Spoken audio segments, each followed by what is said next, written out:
जय गुरुदेव।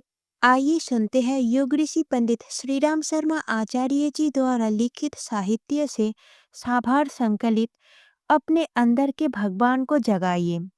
संसार के छोटे कहे जाने वाले प्राणी एक निश्चित प्रकृति लेकर जन्मते हैं और प्राय अंत तक उसी स्थिति में बने रहते हैं।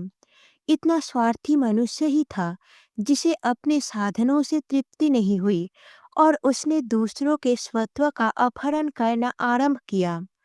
न्यायाधीश बनकर आया था पर स्वयं अन्याय करने लगा।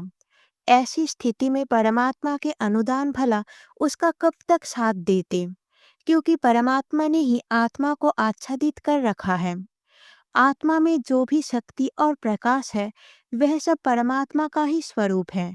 परमात्मा आत्मा से विलग कहाँ, संपूर्ण देव शक्तियाँ इसमें समाई हुई है।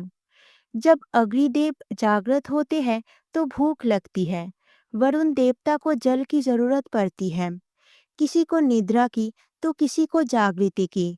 सबकी अपनी दिशा अपना काम है।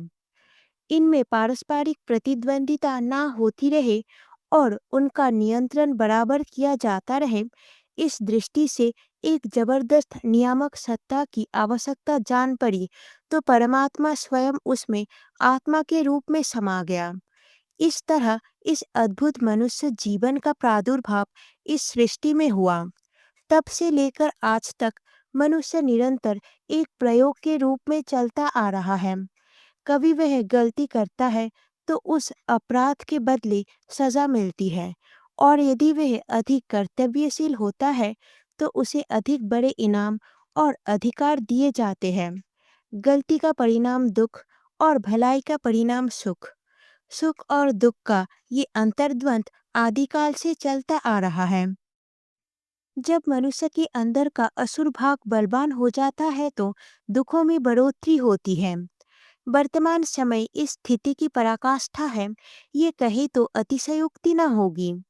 मनुष्य का ये पतन देखकर विश्वास नहीं होता कि उसके अंदर परमात्मा जैसी महत्वपूर्ण शक्ति का विकास हो सकता है।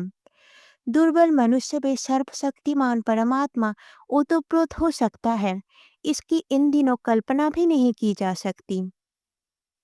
मनुष्य की इस दयनीय दशा का एक ही कारण है, और वह ये है कि उसने अपनी मनोभूमि इतनी गंदी बना ली है जहाँ परमात्मा का प्रखर प्रकाश पहुँचना संभव नहीं है। यदि सचेत रहकर उसने अपनी भलाई की शक्ति को जीवंत रखा होता तो वह जिन साधनों को लेकर इस धरती पर आया था वे अचूक ब्रह्म अस्त्र है। उनकी शक्ति वज्र से भी प्रबल सिद्ध होती है। सृष्टि का अन्य कोई भी प्राणी उसका सामना करने में समर्थ नहीं हो सकता। वह युवराज बनकर आया है। विजय, सफलताएं, उत्तम सुख, शक्ति, शौर्य, साहस, निर्भयता उसे उत्तराधिकार में मिले थे। इनसे वह चिरकाल तक सुखी रह सकता था। भ्रम, चिंता, शंका, संदेह आदि का कोई स्थान उसके जीवन में नहीं। पर अभागे मनुष्य ने अपनी दुरवस्था अपने आप उत्पन्न की।